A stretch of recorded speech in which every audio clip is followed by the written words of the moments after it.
The symbols and the leaders change, but Germany's maniacal urge to impose its will on others continues from generation to generation.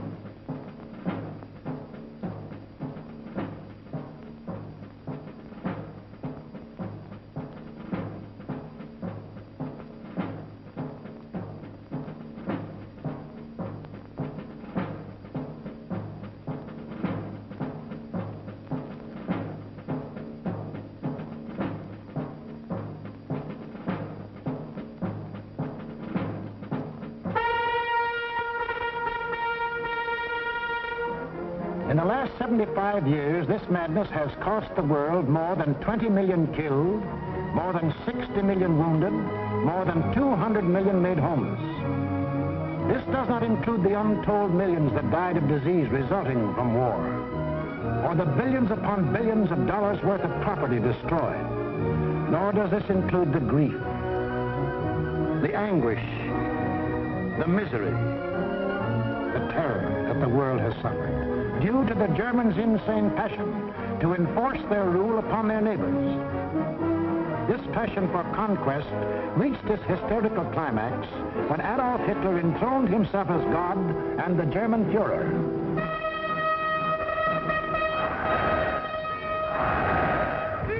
What fantastic dreams was this humorless man dreaming as he stood at Nuremberg and looked down on his fanatic followers? In the Middle Ages, a plague of slavery descended on the world. Out of the wilds of Mongolia came a mighty army of fierce horsemen, led by Genghis Khan. Burning, looting, pillaging, the barbarian horde swept across Asia and Eastern Europe. Genghis Khan conquered most of the world of the 13th century. Adolf Hitler was determined to outdo him and conquer all of the world of the 20th. Set up at Munich was an institute devoted to the little-known science of geopolitics, vaguely defined as the military control of space. Germany's leading geopolitician, a former general, Karl Haushofer, was head man. Here was gathered together more information about your hometown than you yourself know. To the German geopolitician, the world is not made up of men and women and children who live and love and dream of better things. It is made up of only two elements, labor and raw materials. The geopolitician's job was to transform Hitler's ambition to control these elements into cold, hard reality. On their map, our planet is neatly divided into land and water. Water forms 3/4 of the Earth's surface, land only 1/4. And in that 1/4 of the Earth's surface lies the world's wealth, all its natural resources.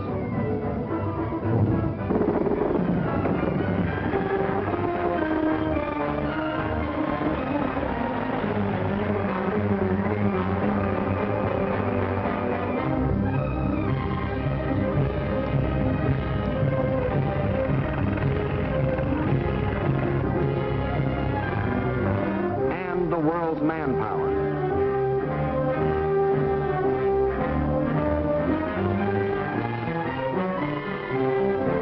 Control the land and you control the world. That was Hitler's theory. This all-important land, the geopoliticians now break up into two areas. One, the Western Hemisphere, which, together with Australia and all the islands of the world, including Japan, comprises 1/3 of the land area. The other area, which consists of Europe, Asia, and Africa, makes up the other 2/3. This supercontinent, which they call the World Island, is not only twice as large as the rest of the land area, but also includes 7/8 of the world's population. The heart of this world island comprises Eastern Europe and most of Asia. This they call the Heartland, which just about coincides with the old empire of Genghis Khan. Hitler's step-by-step plan for world conquest can be summarized this way. Conquer Eastern Europe, and you dominate the Heartland. Conquer the Heartland, and you dominate the world island. Conquer the world island, and you dominate the world. That was the dream in Hitler's mind as he stood at Nuremberg. Hitler, Sieg! Sieg! With pagan pageantry, the district leaders from all over Germany swore personal allegiance to him, hypnotized with the belief that they were members of a master race.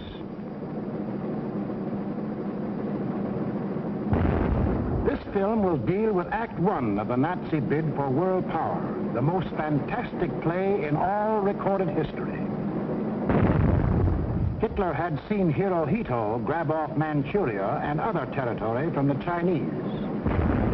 He had watched Mussolini get away with the rape of Ethiopia. He had seen the democratic world look the other way while these illegal aggressions were going on. And he smiled. For collective action to enforce peace, the only weapon he had to fear, had broken down. It was time now for the Nazis to start crossing borders.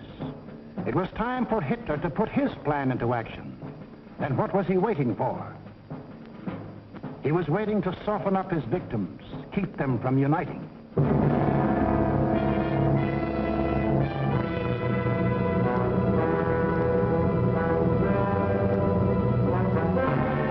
For the softening up process, he sent his agents all over the world disguised as tourists, students, and commercial travelers. Payoff men like Ribbentrop came too, to bribe, threaten, and form local fascist parties such as de Grelle and his Rexist party in Belgium, Henlein in Czechoslovakia, Seyss-Inquart and his National Socialists in Austria. In Britain, Sir Oswald Mosley offered himself to the people as a Hitler with an Oxford accent. In other words, I'm told that Hitler is mad. Well, I've got another view myself. Until the day when they would make easy Hitler's actual invasion, these subversive fascist organizations provoked riots and rebellions, creating scenes like these in France.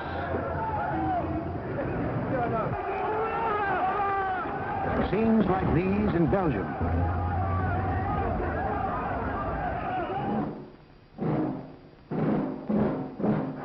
And where do you think this is?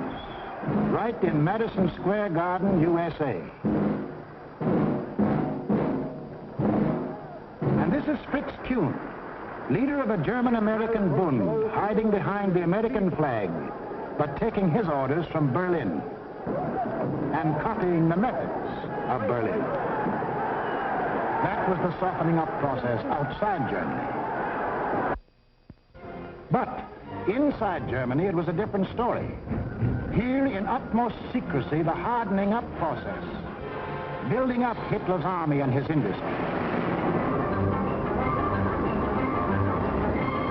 Tell the world we have no raw materials, and never let them see what goes on. Day after day, night after night, month after month, year after year. We must have the world's most powerful club. Forget ours. Forget working conditions. Forget how to think. Forge the club of blood and iron. Let the democracies talk about freedom. No freedom here. No labor unions. No overtime. The Fuhrer tells you where to work, when to work, how long to work, how much your work is worth. Forge the club of blood and iron. We have a sacred mission. Today we rule Germany. Tomorrow, the world.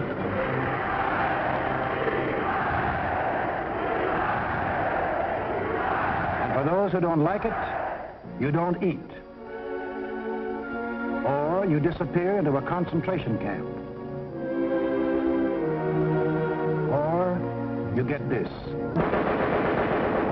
And this is the man who gives it to you.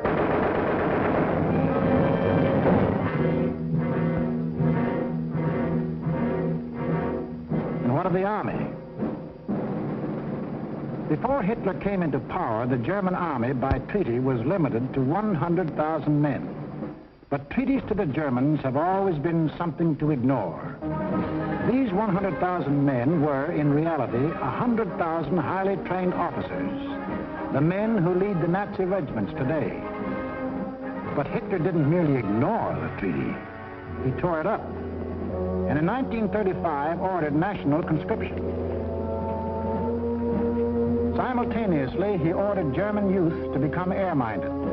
Toy gliders filled the air. But as the boys grew bigger, so did the gliders. Soon these same youths were trained pilots, flying the new planes the factories were producing. The Luftwaffe was being assembled.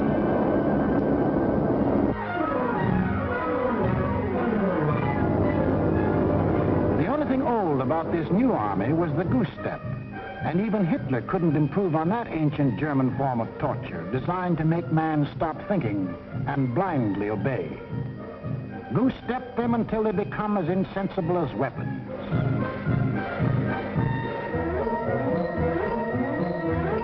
Everything else was new. Tanks, motorized equipment, and one of our own inventions, the dive bomber. This rearmament was strictly illegal, according to the Versailles Treaty. And the next illegal step Hitler took was to march his troops into the Rhineland, a strip of land between Germany and France, demilitarized after the last war as a precaution against future German aggression. But Hitler's plan of eastern conquest demanded a barrier against democratic action in the West. So Hitler remilitarized the Rhineland and began building the formidable Siegfried Line, a chain of forts and defenses 450 miles long and in some places 30 miles wide. Germany had fought one two-front war and didn't want another.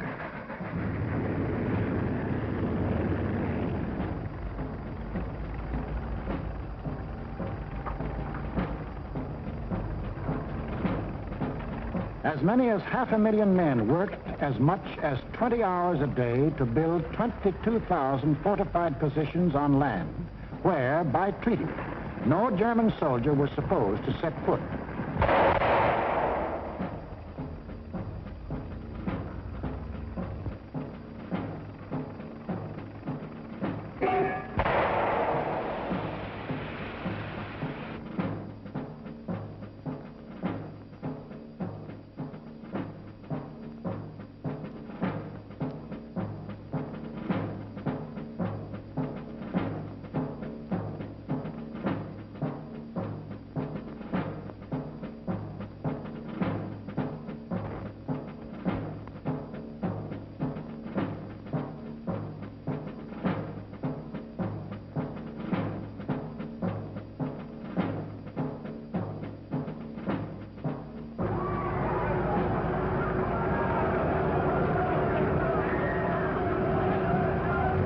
Hitler had his Siegfried Line.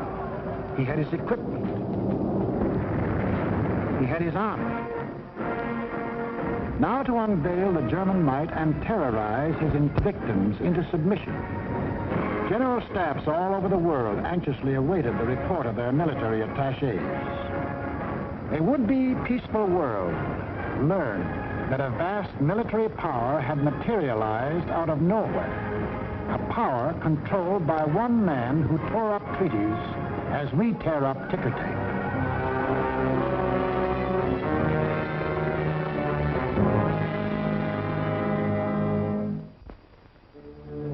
Satisfied they had created the right sense of fear in the world, the Nazi leaders were now ready to strike. The hour had come.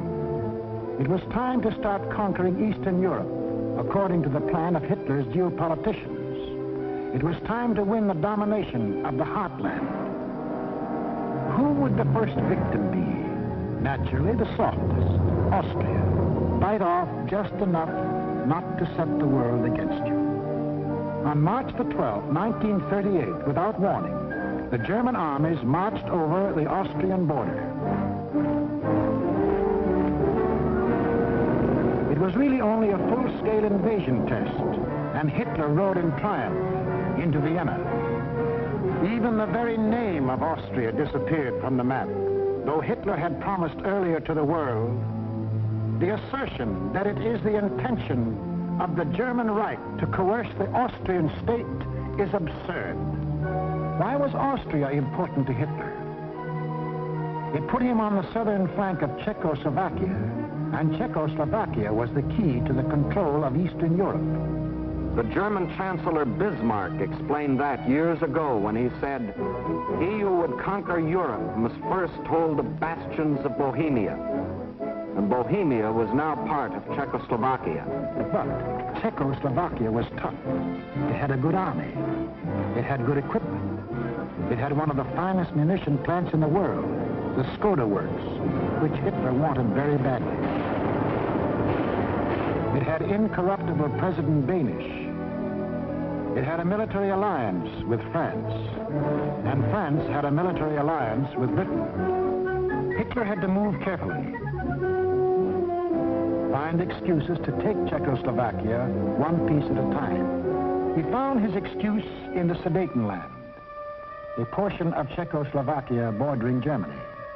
Here lived some people of German origin, although they had never been a part of Germany itself. That was Hitler's cue.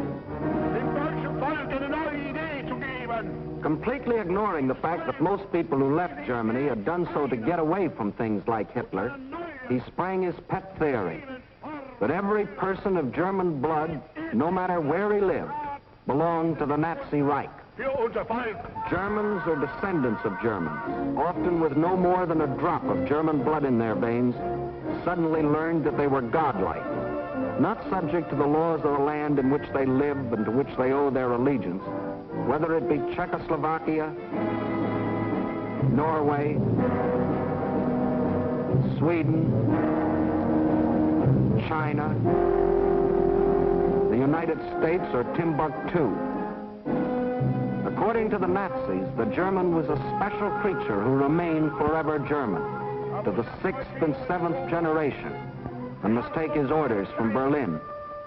Some people we know of German descent think this is a lot of hogwash.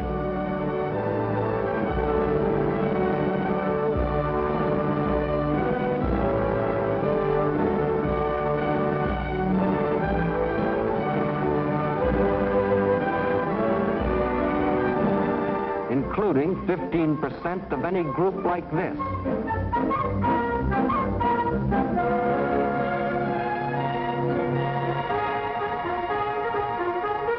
But in the Sudetenland, he found some stooges who fell for this bunk. Konrad Henlein was their Bush League Führer. The people of the Sudetenland were told they should be liberated.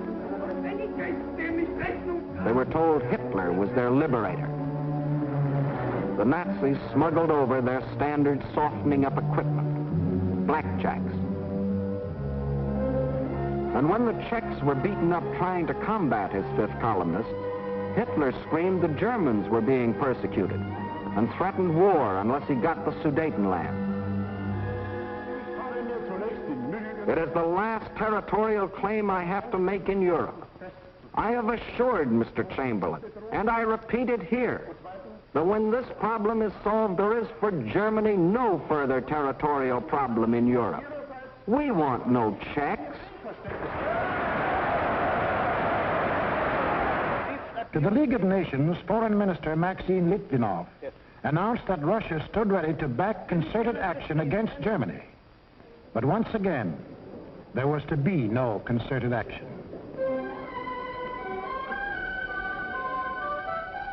The Czechs mobilized and closed their borders. The leaders of France and Britain, desperately striving to avoid war, flew to meet the jubilant Axis leaders at Munich. On September 29th, in return for Hitler's guarantee of world peace, Chamberlain and Daladier prevailed upon Czechoslovakia to give up the Sudetenland without a fight. In Czechoslovakia, the Munich Pact was greeted by riots of protest. But Daladier returned to France to be greeted by cheers from a relieved French people. And in Britain, a happy Chamberlain came back declaring he had achieved peace in our time. One of the most tragic and ironic scenes in all history.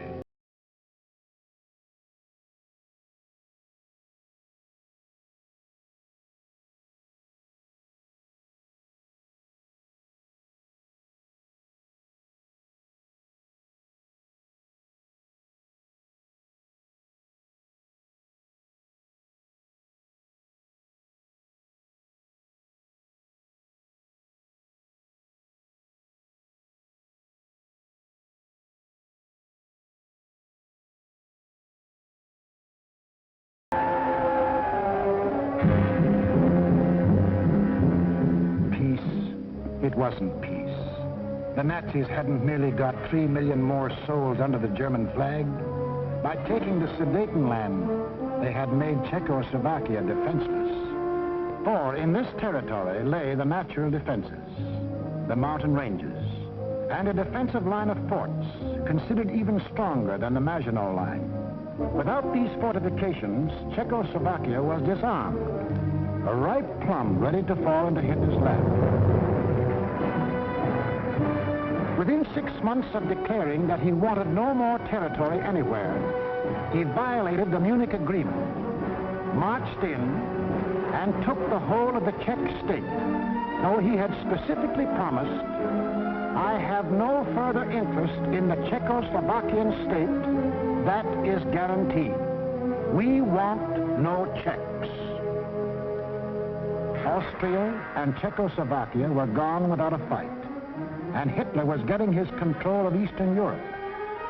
Poland was next on the map.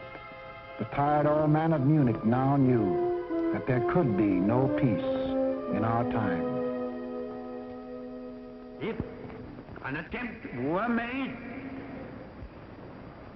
to change the situation by force in such a way as to threaten Polish independence, why then that would inevitably start a general conflagration in which this country would be involved. But after his success at Munich, Hitler was sure that France and Britain would not fight. Here's what one of his spokesmen said: "Democracy has no convictions for which people would be willing to stake their lives." But what about the Russians? The lights began to burn all night in Moscow. British and French military missions arrived to confer with the Soviet government. So did German representatives. And on August 21st, 1939, the world was set on its heels by the announcement of a treaty between the Russians and the Germans in which they agreed not to fight each other. Here were the admitted arch-enemies in a state of apparent friendship. It was too fantastic to make any sense. It didn't. The Germans hoped they could lull Russia into a false sense of security, and the Russians needed time to prepare for the fight they knew was coming. They'd read Hitler's book, Mein Kampf, too, and knew he had his eyes on the rich Russian land.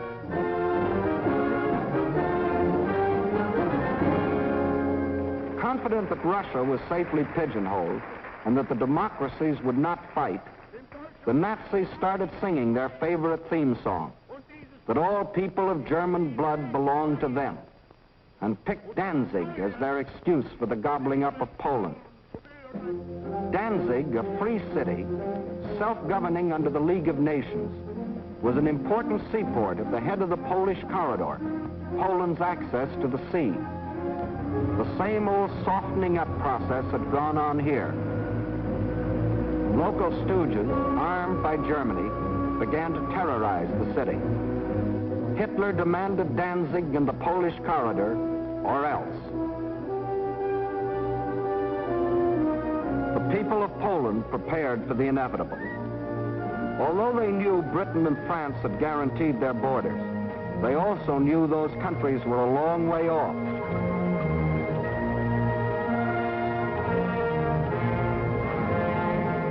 Germany's theft of Czechoslovakia had made Poland's strategic position even worse. Except for the Carpathian Mountains, Poland is relatively flat and low-lying. The Vistula is the Mississippi of Poland. It is broad, muddy, and unfordable for most of its length. Its tributaries are formidable streams during certain seasons.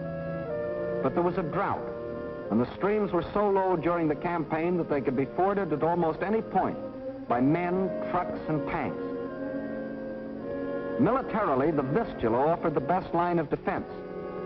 However, making a stand here would have meant surrendering Warsaw in the richest part of the country. The alternative was to accept battle on the border. That was the Polish decision. The Nazi plan was an enormous pincer movement aimed at encircling the mass of the Polish armies.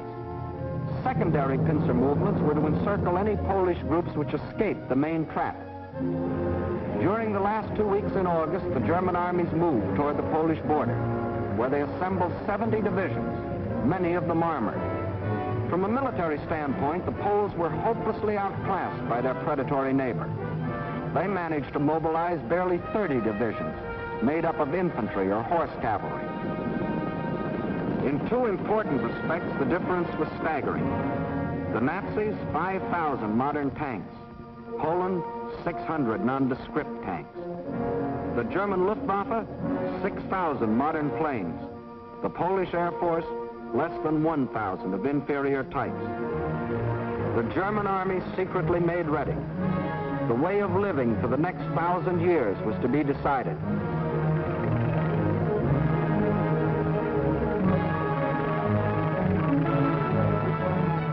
The fire that had begun in Manchuria and spread through China and Ethiopia and Spain.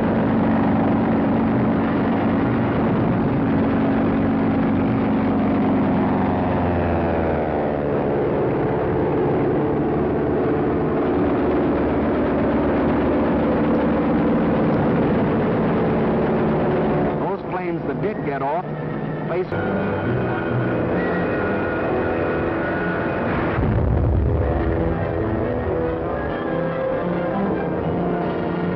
far-flying Nazi squadrons ranged deep into Poland, destroying communications, radio stations, power plants, highways, bridges, railroads.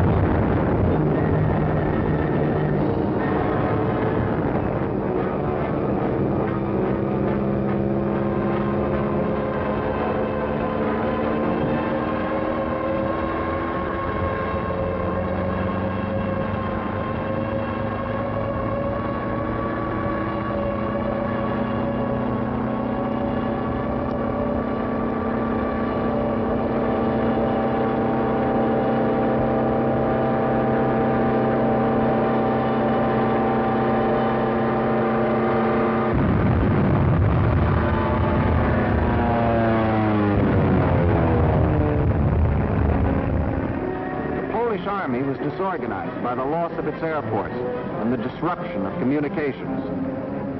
The massed ground units of the Nazi army continued their advance. Occasionally, they unveiled a new technique or item of equipment.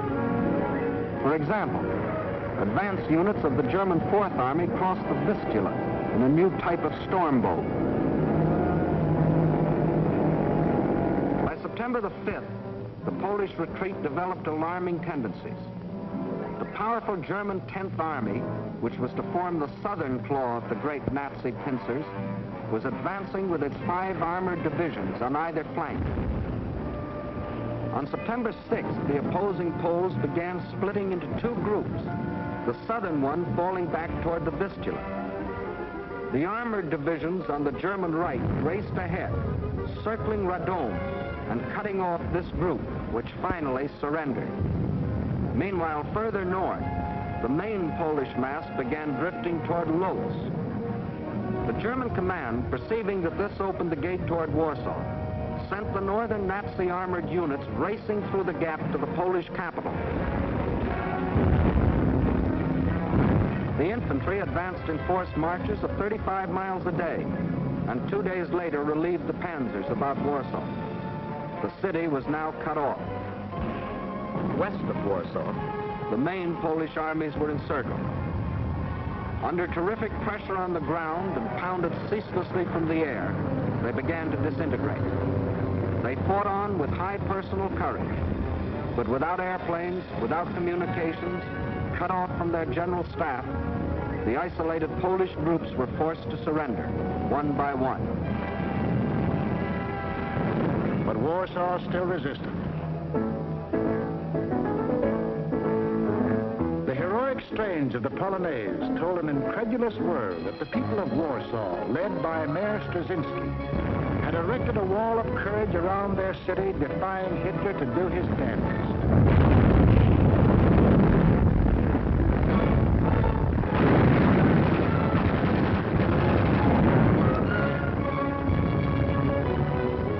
Stopped cold by the city's desperate resistance, the Nazis were forced to send for heavier artillery. The only source of such artillery was Germany's Western Front. With great secrecy, the giant 240-millimeter howitzers were towed at high speed across the highways, which Hitler had built for just such purposes, and set in position around Warsaw. The huge guns subjected the city to a bombardment of incredible fury. Their fire concentrated on the densely populated residential areas.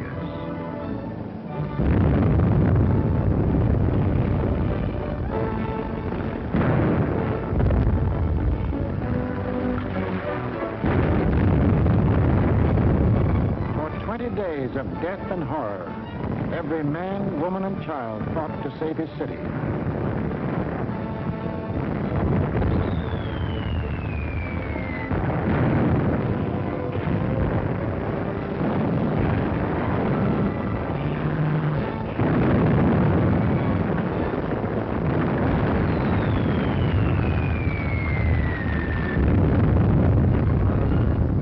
Without food or water, human endurance failed.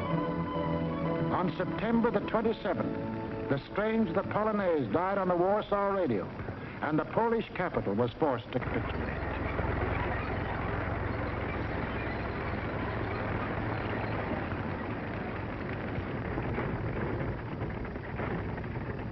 Now all Polish resistance was at an end, except here, the Westerplatte forts opposite Danzig. This small island of stubborn defiance had stood up under the fire of German warships from the first day. Its guns silenced, its forts shattered, it still refused to surrender, even under point-blank fire at 800 yards range. It was an exhibition of Polish valor that will go down in history, but militarily it could not avail. On October the 1st, the garrison at last surrendered. Surrendered to face the fate of these men, Polish prisoners being marched off to Nazi prison camps, an eventual extermination. And in village after village, local Judases point out loyal Polish neighbors.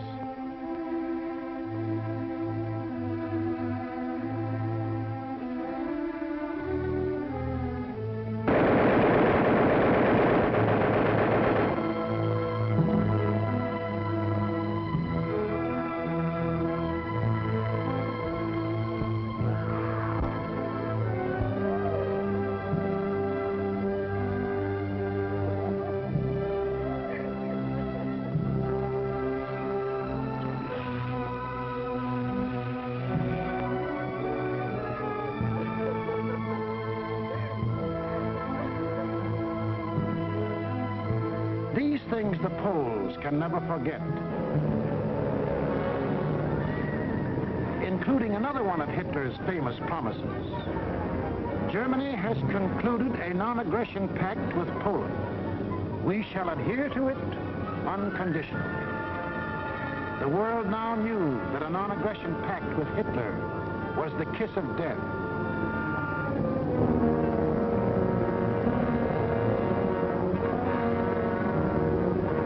Poland was completely destroyed. Completely? Not quite. During the last days of the campaign, the Russian army entered eastern Poland and took up positions along the Bug River. The two strongest armies in Europe faced each other. Hitler could decide now whether to keep on heading east or call it quits. He called it quits. Why did Hitler quit here? He had to. To continue a drive to the east would leave Germany facing the threat he had always sworn to avoid, a two-front war. How he met that threat you will see in the next film. What Hitler thought impossible was anything but. The day after Hitler crossed the Polish border, France called up her reservists. Within 24 hours, British planes had bombed German warships in the Kiel Canal.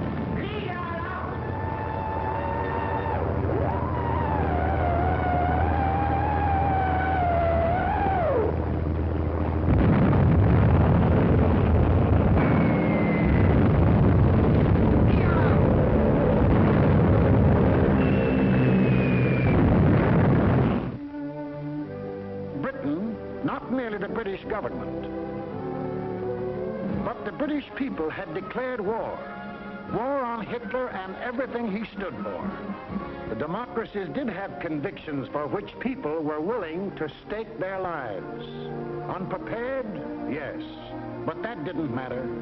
For they finally realized that what was being threatened wasn't just the integrity of Poland, but the integrity of free men everywhere in the world. What tragedies, what horrors, what crimes has Hitler and all that Hitler stands for brought upon Europe and the world. It is upon this foundation that Hitler pretends to build out of hatred a new order for Europe.